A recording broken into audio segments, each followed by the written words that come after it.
Me Recording tiene in muchas gracias. progress. Bien, el día de hoy vamos a hacer repasitos rapiditos nada más, rapiditos. Bien, para empezar vamos a ver lo que es biología, vamos a ver también algo de características de los seres vivos y también vamos a ver, ya me olvidé, niveles de organización. Bien, tres temitas en uno.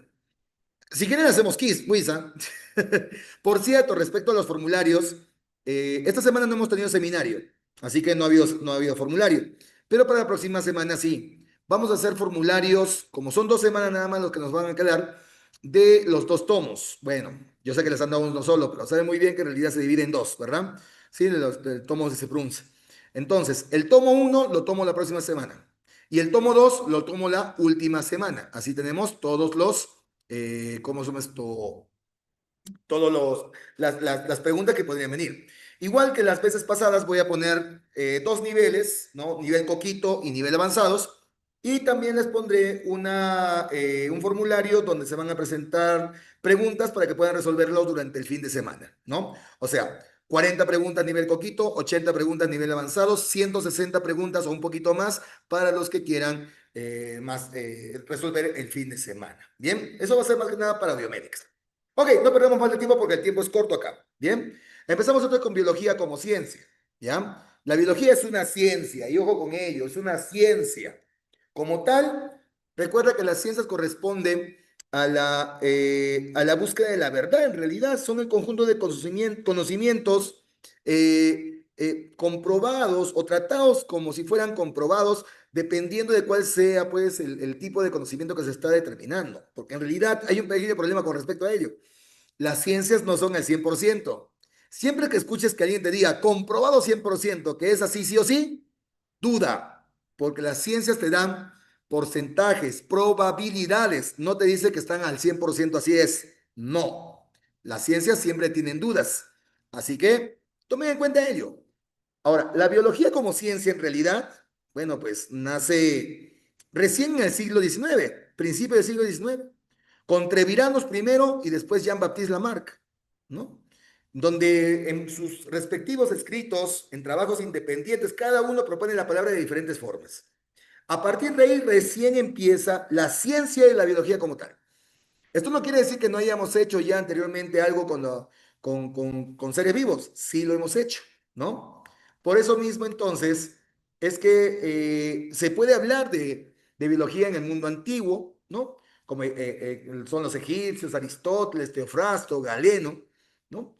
En la Edad Media también se tenían algunos conocimientos respecto a ello, pero no es más que a partir del siglo XIX principalmente, ¿no? Donde empieza la biología como tal.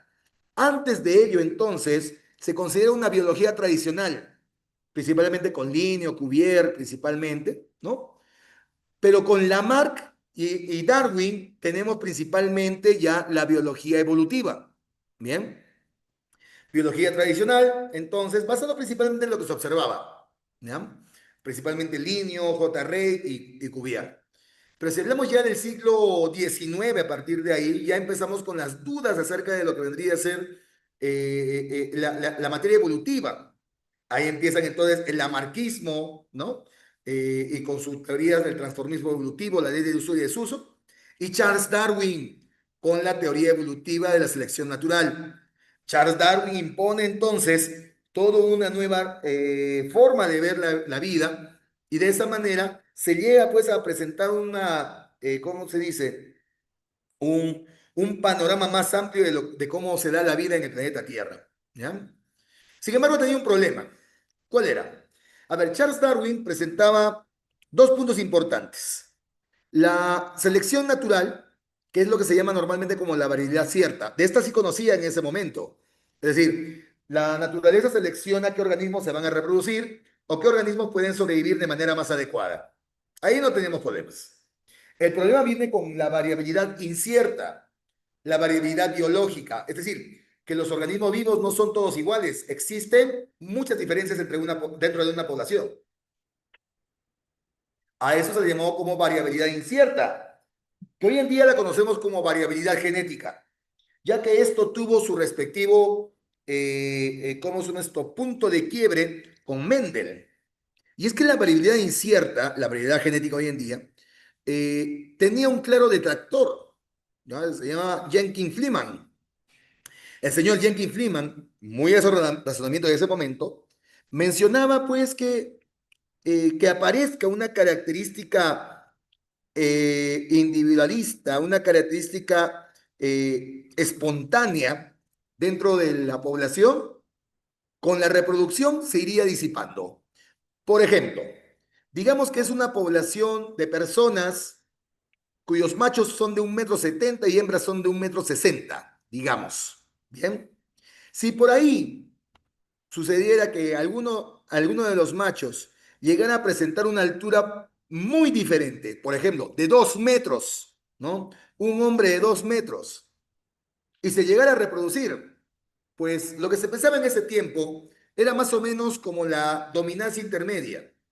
Si, por ejemplo, se reproduce ese hombre de 2 metros con la chata castrosa típica de 1,40 m, ¿no? Si esa que a cada rato anda criticando a los hombres chatos, bueno, pues esa de repente se reproduce con el macho de 2 metros, te va a salir un hijo de 1,70 m, digamos. O sea, ya no va a ser de 2 metros, va a ser de 1,70 m. Ahora ese hijo de 1,70 m se reproduce con otra chata y va a salirte un hijo de 1,50 m de repente, ¿no? Entonces, bueno, en ese tiempo se pensaba que era así. O sea, si un blanco se casaba con una negra, te salía una morena, por ejemplo, ¿no? O sea, te salían marrones. Entonces, bueno, pues, este era el pensamiento de la época de Darwin. Pero cuando aparece Mendel, Mendel dice, no, esto no es así. Bueno, ni siquiera Mendel, en realidad, cuando redescubrieron sus experimentos. Mendel descubrió que los genes pueden ser individualistas, incluso que hay dominancia y recesividad entre ellos. Entonces, por ejemplo, si apareciera esta persona que es de 2 metros y sus genes fueran dominantes, entonces lo que vamos a tener es hombres de 2 metros. O sea, sus hijos también serían de 2 metros, si fuera dominante, ¿verdad? De esa manera se defendía, pues, la variabilidad incierta que en su momento Darwin no podía explicar. ¿Bien? Ok. Con ello, con Mendel, empieza una nueva época, un nuevo periodo de la biología. Se llama genético molecular, donde ya tenemos pues, el uso de la biología molecular para poder aclarar muchos de las preguntas que se presentaban en ese momento. Ahí tenemos, por ejemplo, a Iván Petrovich Pavlov, Santiago Ramón y Cajal, Alexander Fleming, James Watson y Francis Crick, por ejemplo. Podemos hablar de Hugo de Vries, quien fue quien redescubrió las leyes de la genética, etcétera, etcétera. Bien, tenemos varios representantes a partir de esa época, ya que la biología fue todo un boom y hasta ahora lo sigue siendo, con la famosa edición genética. Con la edición genética ya pueden editar cómo va a ser tu hijo, ya no va a ser feo. Para que no te va a salir hijos marrones ya. No, qué mala gente. La eugenesia por edición genética puede hacerse una realidad. Y quién sabe, y sale pues todos guapetones. De aquí a 100 años ya no va a haber ninguno marrón, dice. Pero para ello vas a tener que necesitar plata, pero es un problema importante. La edición genética podría llegar a permitirlo, pero, quién sabe si la ética nos lo va a permitir, ¿no? Bueno, esa es la historia de la biología como tal. Luego teníamos las ramas de la biología, ¿no?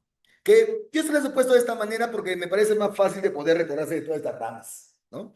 Tenemos según el grupo de estudio, o son las ciencias microbiológicas que estudian microorganismos.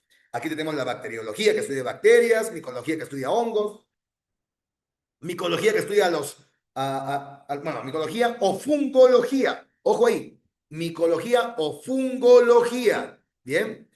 También tenemos lo que vendría a ser la virología, que estudia virus, parasitología, que estudia parásitos. Sí, no se preocupen, voy a compartir la diapositiva más tarde, me he olvidado de cómo subes de compartirla, perdón. Pero sí, sí las voy a compartir. Bien. En la botánica, ojo, botánica o fitología, con T de taza, por si acaso, fitología, botánica o fitología. Tienen botánica criptogámica y fanerogámica. Y la criptogámica son de plantas sin semillas, como la ficología o algología, que estudia las algas. Briología, que estudia las briofitas, o sea, musgos y hepáticas. Teridología, que estudia las teridofits. Y la botánica fanerogámica, que estudia las plantas con semilla, ¿no? Bueno, imágenes ahí que pueden divertirse cuando ya les comparto las diapositivas.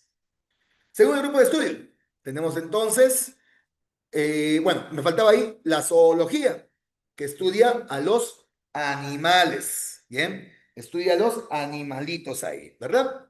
Entonces, en la zoología vamos a encontrar varios apartados, como son, por ejemplo, la zoología de invertebrados. Y en la zoología de invertebrados vamos a poder observar, por ejemplo, a la protozoología, ¿no? Que estudia los protozoarios. Malacología, que estudia los protozoos. La malacología, que estudia a los moluscos, etcétera, etcétera. Bien, tenemos un montón de estos. De la protozoología, si no me equivoco, fue Haeckel. Sí, si no me equivoco, porque ahorita no lo recuerdo. Bien. Ahora, entonces tenemos malacología. Bueno, a ver, vamos a poner acá. Moluscos, malacología. Crustáceos, carcinología.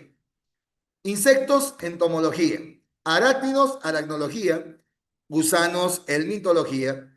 Para el caso de zoología de vertebrados, tenemos la ictiología que estudia a los peces. Bien. ¿De qué se encarga un microbiólogo? De estudiar microorganismos. Los microbiólogos del laboratorio, por ejemplo, en laboratorios aquí de salud, se encargan principalmente de corroborar los diagnósticos que pone el médico, principalmente a partir de pruebas de presencia de bacterias, hongos o virus que puede haber presumido el médico. Y de esa manera se descartan enfermedades, ¿no? De eso se encargan los microbiólogos aquí en el laboratorio en sí. Bien. Así que básicamente lo que hacen es analizar heces, analizar orina, analizan esputo, ¿bien? Etcétera, etcétera. Bien. Ok, ictiología peces. Si estudia lo que es anfibios y reptiles, herpetología. De nada, de nada.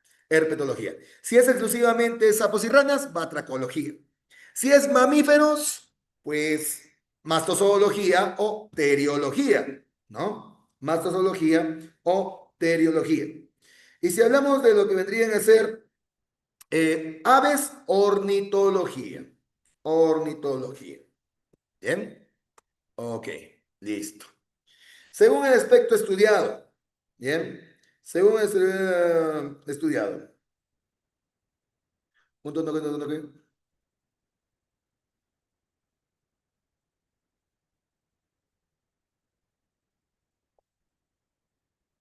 Mm,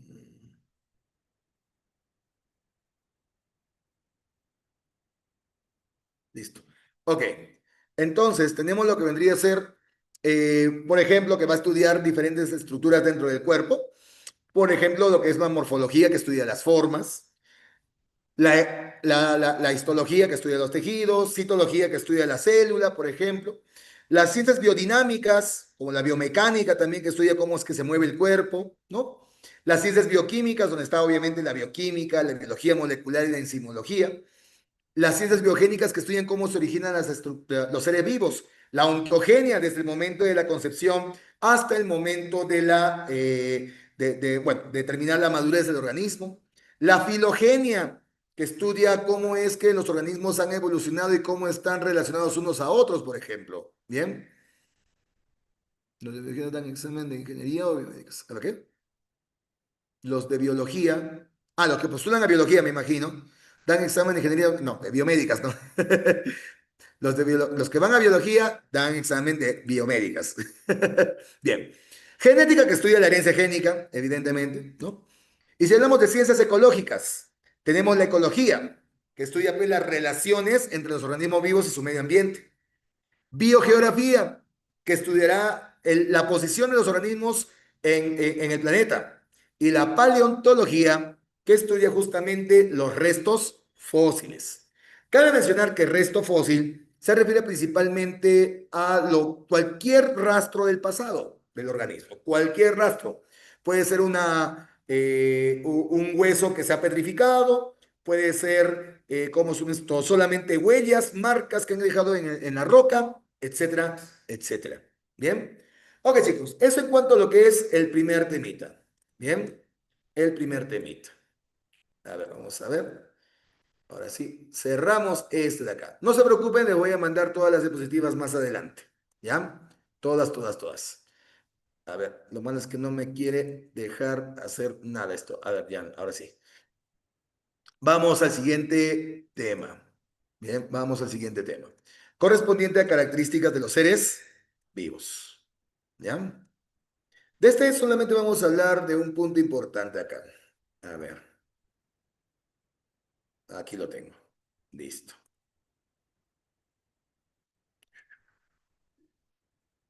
Listo. Muy bien. En características de seres vivos, tenemos lo que vendría a ser esta imagen, ¿no? Este esquema, donde ahí viene un problema, ¿no? Es que lo hice y esta cosa de excreción se me vino para acá abajo y ya no pude corregirlo. Bien, la excreción debería estar por acá. A ver, los seres vivos tienen características que van a estar delimitándolo, ¿no? Estas características entonces determinarán si lo que estamos viendo en realidad es un ser vivo o no lo es. Bien, en ese caso entonces, eh, bien. En ese caso entonces, debemos tomar en consideración varias características que se pueden estar relacionando unas a otras. Una de las que sí permiten todo ello es el metabolismo. El metabolismo como tal se define como el conjunto de reacciones químicas que se dan en los seres vivos. Este metabolismo puede tener dos procesos, el catabolismo y el anabolismo. El catabolismo es un proceso por el cual se rompen las moléculas hasta sacar energía. Por lo tanto, es un proceso exergónico. Mientras el anabolismo es un proceso por el cual se unen moléculas usando energía. Bien, usando energía. Entonces tenemos este ciclo metabólico. Bien. Ahora, el metabolismo incluye varias características, como son, por ejemplo, nutrición. ¿Qué es la nutrición? La nutrición corresponde a la asimilación de nutrientes. Incluyen, obviamente, moléculas orgánicas. Por ejemplo, si consumimos almidón, ¿verdad? Por el pan, grasas, lípidos, carne, o proteínas, estas vamos a poder integrarlas en el cuerpo. Bien, la nutrición entonces puede ser autótrofa o puede ser heterótrofa. Al poder realizar ello, entonces, se rompen las moléculas. Y las moléculas, entonces, por la digestión, terminan como glucosa, triglicéridos o, en todo caso, aminoácidos. En algunos casos, algunas moléculas se rompen por completo y se puede formar ATP. O sea, tenemos dos vías. Una en la cual conservamos las moléculas y otra en la cual se destruyen por completo a través de la respiración para generar ATP. Bien, respiración, que puede ser aerobia o anaerobia. Una vez que se ha formado el ATP, podemos utilizar las moléculas que nos han quedado, que no se han llegado a destruir, para formar mis propias moléculas complejas. Así, por ejemplo, monosacáridos como la glucosa podrán formar glucógeno. Ácidos grasos como los triglicéridos podrán formar tejido adiposo o fosfolípidos, por ejemplo. Y aminoácidos podrán formar proteínas. Bien. Ahora, el detalle está en lo siguiente. Estas moléculas pueden servir para lo que en realidad requiere el cuerpo. Así, por ejemplo, podemos tener secreciones o desarrollo o crecimiento.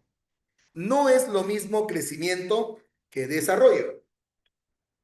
El crecimiento es el incremento de materia orgánica. Es decir, la cantidad de materia orgánica en el cuerpo va a aumentar, nada más.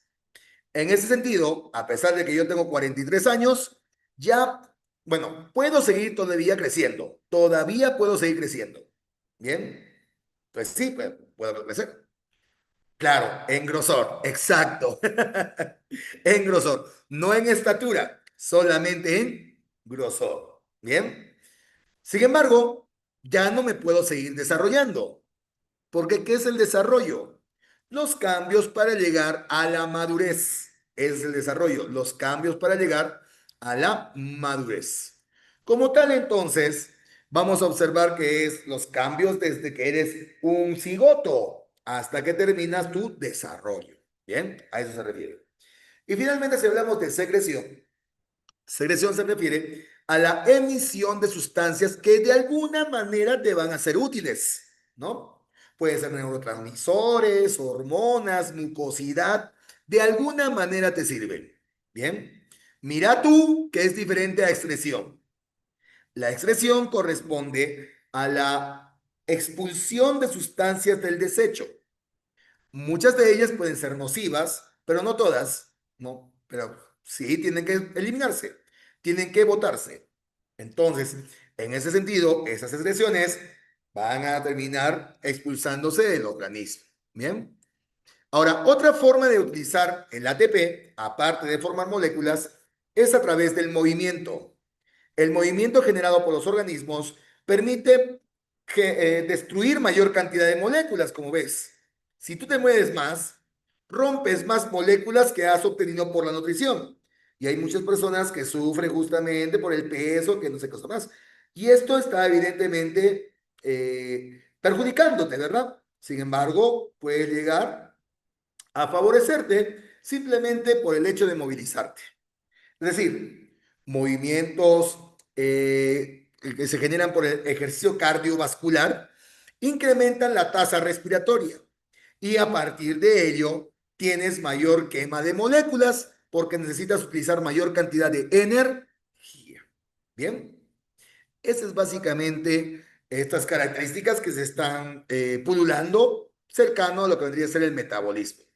Pero ojo, todo este proceso metabólico debe ser regulado, debe tener una forma de regulación, porque si no, te mueres, ¿no? Tienes que vivir y por eso mismo existe regulación. La regulación de todos estos procesos se llama homeostasis. Es la regulación, o mejor dicho, el mantenimiento del equilibrio dinámico que depende de la autorregulación. Ojo, la autorregulación no es una característica más, es una característica ligada a la homeostasis. Bien, no son lo mismo, pero están relacionados. Bien, ok, listo. Ahora, pero en las diapositivas, estoy yendo hacia atrás, ustedes van a encontrar diferentes características que están relacionadas con lo que he mencionado. Pero una de las que es importante es justamente la reproducción. Bien, la reproducción. Sí, la autorregulación mantiene la homeostasis. Por ejemplo, te explico. La homeostasis en la temperatura es de 37 grados centígrados. Bien. Cuando empieza a variar la temperatura, comienzan a ejecutarse los procesos de autorregulación. O sea, si pierdes tu homeostasis, la autorregulación te ayuda a recuperarla. Si aumentas a 38 o 39 grados centígrados, la autorregulación va a generar sudor para que ustedes puedan volver a sus temperaturas normales, a su temperatura homeostática. A eso se refiere. ¿Ya? A eso se refiere. ¿Listo? Bien. Ahora, reproducción es una característica importante de los seres vivos. Pero muy importante. La reproducción entonces permite formar nuevos seres vivos. Ojo, no estoy hablando de simplemente copulación. No, no estoy hablando de copulación. Estoy hablando de reproducción. La reproducción es la generación de nuevos organismos. O sea, tener crías. ¿Ya? Tener crías. Bien. Como tal, hay varias formas de reproducción. Hay formas de reproducción asexual y hay formas de reproducción sexual. En animales también hay formas de reproducción asexual. Y me voy a concentrar un poquito en ello. ¿Por qué? Porque puede venir de esos términos. Eso es para ordinario más que nada. Arquitomía, pues es una forma de reproducción animal que se reconoce como regeneración. El organismo se parte y evidentemente después regenera las estructuras terminando de formar dos organismos nuevos. Pero también existe, por ejemplo, la estrella de mar. Pero también existe la paratomía, por la cual primero se forma el organismo y después se desprende, se corta. Esa es la gemación y la estrobilación. Y también tenemos la partenogénesis. A ver, te explico acá. Si hablamos entonces de partenogénesis, es cuando de la célula sexual no fecundada, se forma un nuevo organismo. Eso es lo que pasa con los zánganos. Los zánganos de las abejas, el macho de las abejas, se forma por partenogénesis. Normalmente las células somáticas de las abejitas tienen 32 cromosomas. 32 cromosomas. Cuando realiza meiosis, tendremos gametos de 16 cromosomas. Para poder formar una hembra, simplemente se realiza la fecundación normal. Pero para fecundar un macho, o perdón, para formar un macho, vamos a tener partenogénesis. Es decir, el óvulo que no se ha fecundado, forma un nuevo organismo. Bien, sin fecundación. Ese es el zángano. Por eso dice que el zángano solamente sirve para la reproducción, nada más. Bien, ok. Eso para la partenogénesis. Para el caso de la paratomía y arquitomía. A ver, arquitomía, como ya he mencionado, es la regeneración. Partes del organismo y después se forman nuevos seres vivos. Bien. Sin embargo, también existe la gemación, que es paratomía. Paratomía. Así vemos entonces aquí, por ejemplo, la gemación, donde de un organismo, ¿sí? Pues se va a estar haciendo, se va a estar generando un nuevo organismo al lado del otro organismo, del organismo madre, y después se desprende. Es decir, primero forma el organismo y después se desprende. En el caso de la arquitomía, primero se desprendía y después formaban el organismo. Ahora, otro tipo de paratomía es la estrobilación, que la pueden ver aquí. Esto de aquí corresponde a un pólipo que ya está formando nuevas larvas éfira, es decir, las futuras medusas. Y como pueden observar, tienen una fragmentación, pero de tipo horizontal. Bien, y poco a poco se van desprendiendo. Esta paratomía entonces suele denominarse como estrobilación. Estrobilación. Bien, ok, la reproducción entonces, otra característica típica de los seres vivos. Bien, autopoiesis, esto podría venir. Bien, esto podría venir. Capacidad de los seres vivos para producir sus propias estructuras a través de su material genético. Es la capacidad de autoconstrucción entonces. Por ejemplo, la autopoiesis se expresa en el momento en el cual el cigoto sabe que tiene que dividirse para formar tejidos. ¿Cómo sabe el cigoto que debe formar blástula, que debe formar gástrula, que la gástrula debe formar las hojas embrionarias? Es porque todo está dentro del material genético. Esa característica se llama como autopoiesis. Autopoiesis. Bueno, respiración, ya hemos mencionado. Irritabilidad. Irritabilidad es la capacidad para poder reaccionar frente a estímulos. Siempre que vean el sufijo bilidad, significa capacidad de reaccionar. En este caso, frente a estímulos. Bien. Diferente a la adaptabilidad.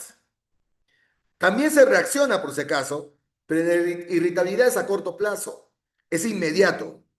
La adaptabilidad lleva su tiempo, ¿no? Varios días o meses incluso, para poder reaccionar también frente a los cambios del ambiente.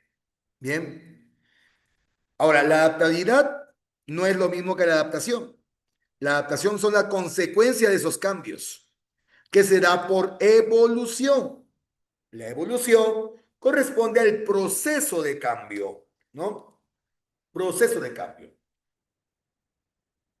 Entonces, la adaptabilidad es la capacidad de cambio. La adaptación son los cambios. La evolución es el proceso de cambio. ¿Bien? No son lo mismo, pero están relacionados. ¿Bien? Ok. Y bueno, pues algunas formas de adaptación importantes son, por ejemplo, los colores, como es el aposematismo, por ejemplo, que es como es una adaptación de advertencia. Yo soy peligroso, ¿verdad? Igualmente el mimetismo batesiano, donde organismos no peligrosos imitan organismos que son peligrosos. Bien. Incluso existe mimetismo visual, pero este no visual, como es el mimetismo auditivo. Las crías, por ejemplo, de las lechuzas, suelen imitar a las serpientes de cascabel para evitar que alguien las moleste. Y algunas plantas tienen mimetismo químico, fingiendo tener sustancias que no tienen. Por ejemplo, Hay algunas plantas que pueden llegar a emitir flor cadaverina, una sustancia que es característica de los muertos. ¿Para qué? Para atraer moscas, por ejemplo, ¿no? Atraer moscas, ya que son plantas carnívoras. Bien, clásico también de estas. El mimetismo milloriano es cuando dos organismos suelen presentar la misma coloración. Bien. Así que son varias especies que tienen las mismas coloraciones de advertencia, ¿no? Por ejemplo, el caso de las abejas con las avispas. Tienen los mismos colores, ¿no? Ambos son peligrosos. Pues a ambos les tiene que tener cuidado. Pero todas ellas tienen los mismos colores, amarillo y negro en ese caso. Bien. Ok. Eso en cuanto a lo que son mimetismos. Bueno, después no hay más que mencionar, ya se ha mencionado en sí. Bien, a ver, listo. Ok, vamos entonces con el siguiente tema. Ahora sí, siguiente y último en esta clase. Solo es para recordar, por si acaso. Solo es para recordar. Niveles de organización de los seres vivos. Bájate, no baja esta cosa. A ver,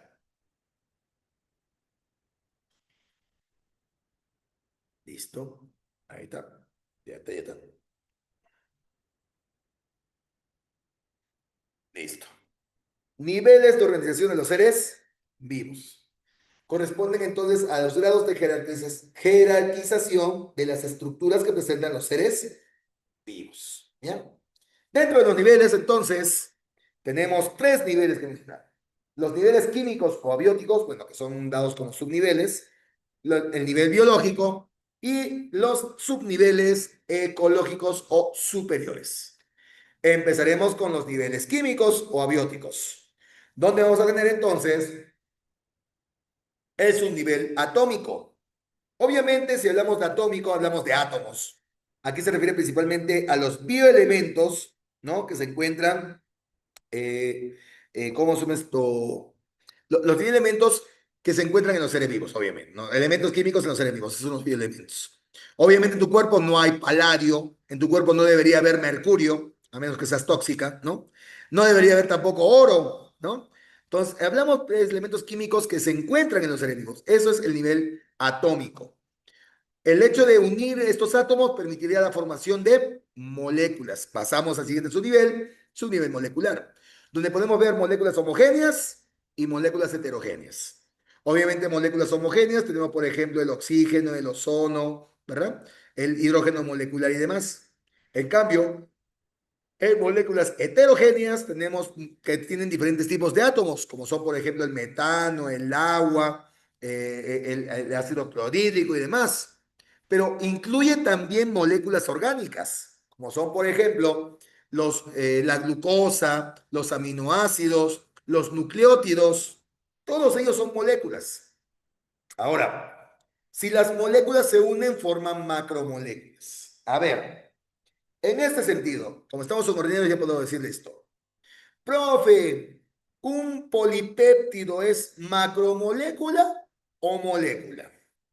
A ver, tranquilo, peluchín. Vamos a ver lo siguiente. Mira, eh, las macromoléculas se dicen que van a presentar pesos moleculares que sobrepasan los 1000 daltons aproximadamente.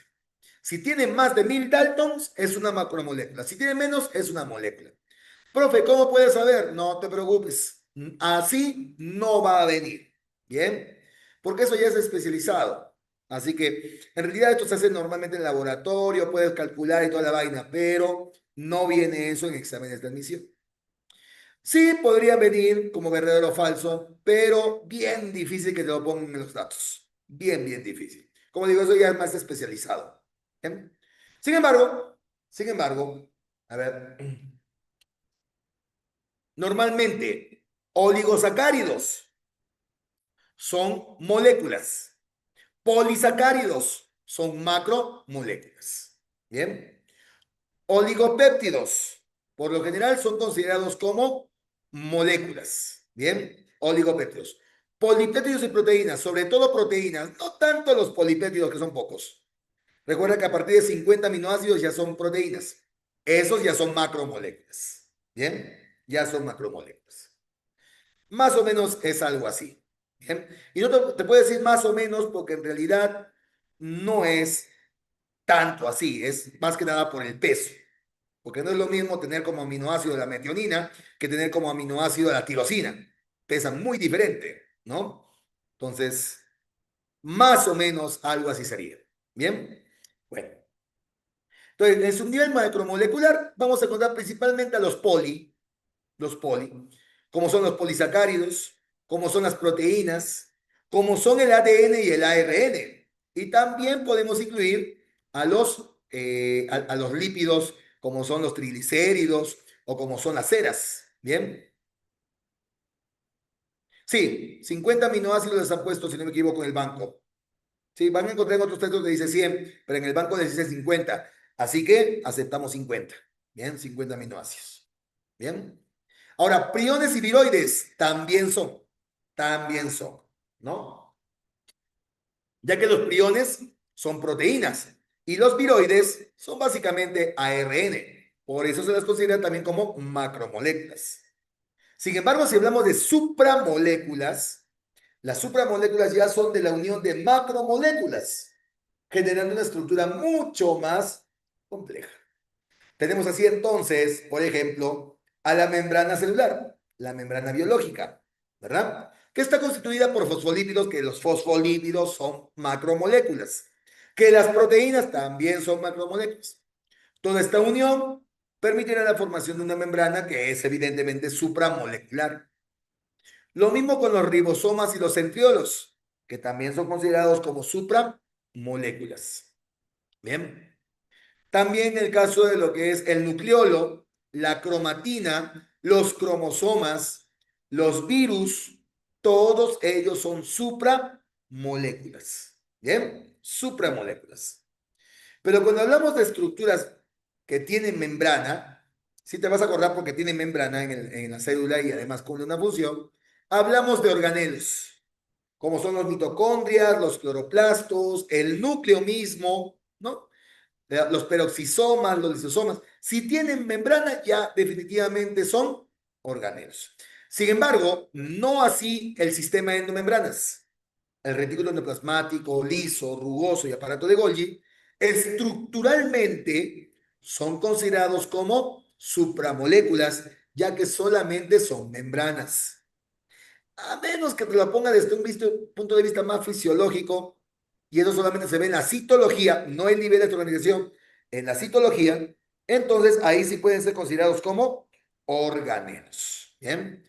Pero normalmente el sistema de membranas en sí es considerado como supramolécula. ¿Ya? Supra. Vamos al segundo nivel, niveles biológicos, donde encontramos al subnivel celular, representado principalmente por las células procariotas y eucariotas. Pero miren lo siguiente, ojo con esto, los organismos procariotas, la célula procariota no puede formar células pluricelulares, solamente son unicelulares. Dentro de esto entonces tenemos dos tipos, los solitarios y los coloniales. Los solitarios son uno solo, pero hay muchas bacterias ahí, pero también hay bacterias que forman colonias, es decir, viven en grupos. Y algunas de estas forman cenobios. ¿Qué es un cenobio? Es una colonia con una capa de mucílago, una capa mucilaginosa. Bien, eso es un cenobio. Bien. En el caso de eucariotas, se presentan los tipos, tanto unicelulares como pluricelulares. Y en el caso de los unicelulares, pues obviamente tenemos a los solitarios y los coloniales. Y los solitarios, bueno, pues lo mismo que hace un momento. Bien, lo mismo desde un momento. Y si hablamos de lo que vendría a ser ¿cómo se llaman? Lo- los pluricelulares, tenemos talofíticos y tisulares. Los talofíticos son aquellos que tienen el mismo tipo de células, Los tisulares son aquellos que tienen diferentes tipos de células. Bien. Y en los tisulares, obviamente, están los que forman tejidos. A ver, ojo aquí, que los talofíticos entonces serían, por ejemplo, hongos pluricelulares y algas pluricelulares. ¿Ya? Tú las partes estas y las pones en microscopio y vas a ver que todas sus células son iguales. Sin embargo, si hablamos de tisulares, los que forman tejidos, sus células de alguna manera se han diferenciado. Ahí tenemos entonces tanto el reino Plantae como también el reino Animalia. Dentro de ello tenemos entonces la formación de órganos que resultan de la unión de varios tejidos. Y los órganos se unen para formar aparatos y o sistemas. Bien, lo vemos acá entonces. Lo vemos acá. Primero que nada, es un poco difícil poder determinar qué es pluricelular y qué es unicelular. Mira tú aquí, tenemos un alga pluricelular. Todas estas células son iguales. Esto es lo que denominamos como talo. Esto es un talo. Bien. En cambio, lo que vemos aquí es una colonia. Es más, esto es un cenobio. Pueden observar que todas sus células, ¿sí? Estas células son completamente independientes. Solamente que están unidas todas a través de capas mucilaginosas. ¿Bien? Esto es un cenobio, por ejemplo. ¿Bien? Ahora, si hablamos de plantas y animales, como ya he mencionado, presentan diferentes tipos de tejidos. En el caso de los humanos, por ejemplo, se presentan células musculares, células nerviosas, células conectivas. Estas células son diferentes unas a otras y son diferenciadas justamente para cumplir una labor. En las plantas sucede lo mismo. Meristemos, colénquima, esclerénquima, tienen diferentes funciones estas células y por eso mismo son diferenciadas. Son diferentes. Bien, eso en cuanto a lo que es los pluricelulares. Obviamente me olvidaba mencionar que en el caso de los órganos tienen tejidos, tienen varios tejidos. Así, por ejemplo, podemos observar la vesícula biliar es un órgano, ya que tiene tejidos epitelial, conectivo, muscular, más conjuntivo y más epitelial. Bien.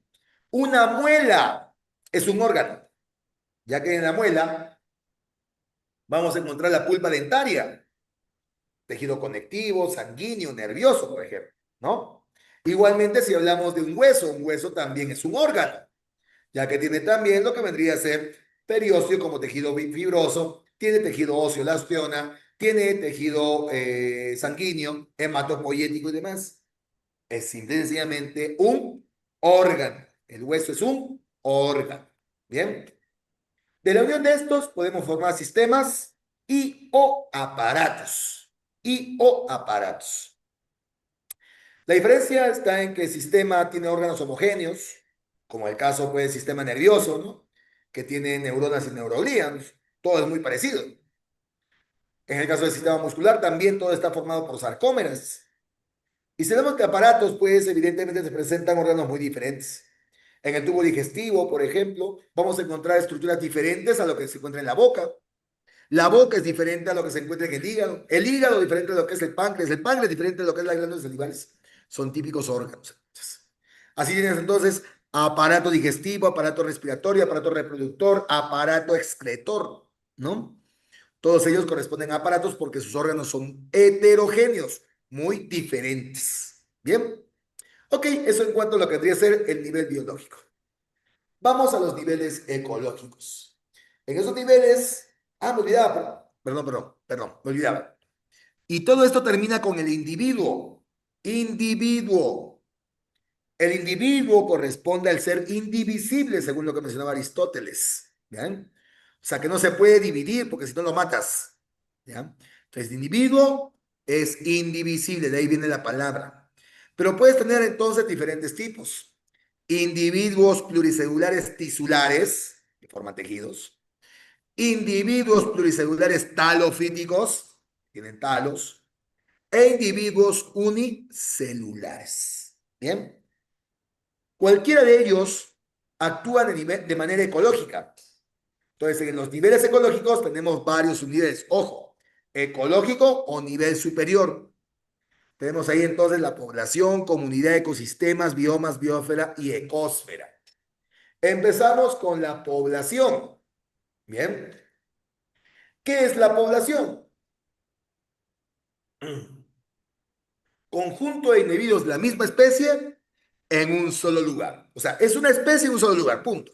Bien. Una especie en un solo lugar. Obviamente, las características de la especie definirán también la población. O sea, que son organismos similares, no exactamente iguales, que se pueden reproducir entre sí, que tienen descendencia fértil y que presentan ancestros similares. Bien, con cualquiera de esas características puede jugar junto a lo que es el lugar y tenemos entonces la definición de población. Bien, ahora, de la población podemos ir a la comunidad o biocenosis y el ecosistema. La comunidad entonces corresponderá al conjunto de organismos de diferentes especies, o diferentes especies, que están interactuando. No te estoy diciendo que están en el mismo lugar, ojo, te estoy diciendo que están interactuando. Quiere decir entonces que hay relación entre ellos, que pueden ser positivas con el paso de lo que es mutualismo, protocooperación. Foresia, mire ese capibara tomando su cocodrilo, ¿no? Tomando pasaje para irse al centro seguramente. O también, pues, inquilinismos, ¿no? O pueden ser negativas como los más grandes depredadores del planeta, el gato, ¿verdad? Gran depredador este tío. Bueno, porque tiene claras ansias por perjudicar a otros. El Felis Catus, ¿verdad? Felis Catus. Ahora, la unión de estas comunidades junto con el terreno abiótico, con lo que no tiene vida, ¿sí? Llamado también como biotopo, va a definir a los ecosistemas.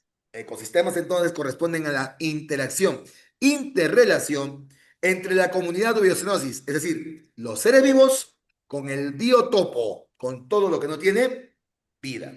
Eso es el ecosistema. Ahora, evidentemente, los ecosistemas se pueden agrupar formando biomas. ¿Pero cómo se agrupa? Pues a través de climas. El conjunto de ecosistemas que se encuentra bajo las mismas características climáticas se denomina bioma. Bioma. Como tal, ocupa grandes espacios en el planeta Tierra. Ya hemos visto la influencia de los biomas, del clima en relación a la formación de los ecosistemas y por qué todos estos son muy similares unos a otros, ¿verdad? Eso es un bioma. Biosfera. La biosfera no es más que el conjunto de organismos del planeta Tierra. Son todos los organismos que se encuentran en el planeta. Bien, en el planeta. Básicamente es eso. Bien. Ahora, tomar en cuenta que la biosfera puede extenderse 10 kilómetros hacia arriba, ocupando las montañas, ¿verdad? Ocupando la troposfera. Y 10 kilómetros hacia abajo, ocupando lo que vendrían a ser las grandes fosas marinas. Bien, grandes fosas marinas. Eso en cuanto a lo que es biosfera. Son todos los seres vivos del planeta. ¡Ojo! Ha venido esto en el examen, ¿eh? Ha venido esto de biosfera en el examen. Les dije que podía venir, porque biosfera no es algo que venga normalmente, bueno, que esté en nivel de organización, pero puede venir, ¿bien? Puede venir ahora, igual también, ¿qué podría venir ahora en el ordinario? Lo mismo, lo que les he mencionado, biomas, puede venir otra vez. Bueno, en este examen no ha venido, pero ha venido clasificación de seres vivos, y les dije que podía venir clasificación de seres vivos. Ha venido facilito lo bueno. Puede venir, ¿cómo se llama esto? Anatomía comparada, que no les ha venido a ustedes, les ha venido sociales, por ejemplo. Les ha venido anatomía comparada, más mala gente la usa. Les ha venido a sociales. Bien. Bueno, yo no les dije que no pueden entrar de biología, en ningún momento les dije que podía venir eso. Bien. Puede venir deterioro ambiental, ha venido, les dije que podría venir deterioro ambiental y ha venido deterioro ambiental justamente en la última clase que hemos hecho. Bien. Así que, sí, pues, todo eso ha venido, alucina. Son temas caseritos que vienen normalmente. Bien. Ok, y ya para terminar, niveles de organización. Tenemos la ecosfera. ¿Bien? Lo mismo, lo que ya mencionado hace un momento. Sobre todo deterioro ambiental para ingenierías, chicos. Bien, deterioro es algo clásico que suelen meterles a veces en ingenierías. Así que tengan cuidado con deterioro. ¿Ya? Bien, ecosfera. La ecosfera no es más que, ¿cómo son esto? Todas las características del planeta que permiten la vida. Entonces, corresponde al conjunto de atmósfera, hidrosfera, litosfera y biosfera. Y biosfera que ocupa el planeta. Podemos decir también que es todos los lugares en el universo donde se puede mantener la vida. Donde se puede mantener la vida. Como tal, la única biosfera que conocemos actualmente es el planeta Tierra. No hay más. Hasta el momento. Profe, que creo en las extraterrestres, que puede ser que haya vida en otros planetas. Sí, puede haber. Esto no quiere decir que haya. Científicamente comprobado solamente el planeta Tierra. No hay otros tipos de planetas donde se haya comprobado que exista la vida como tal. Bien. Ok, chicas, chicos. Con eso terminamos esta parte del repaso. Bien. Con esta parte del repaso. Ha incluido tres temitas, tres temas que son base, difícil que les tomen.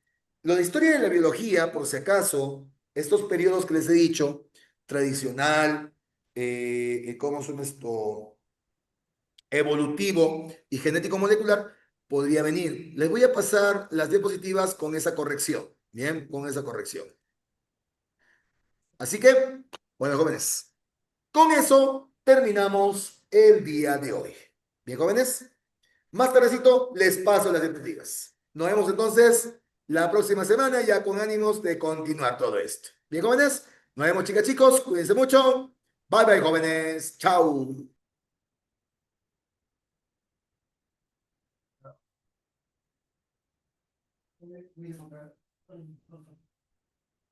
¿Cuánto? Mira, no mucho. ¿Medio? Mucho. Importante.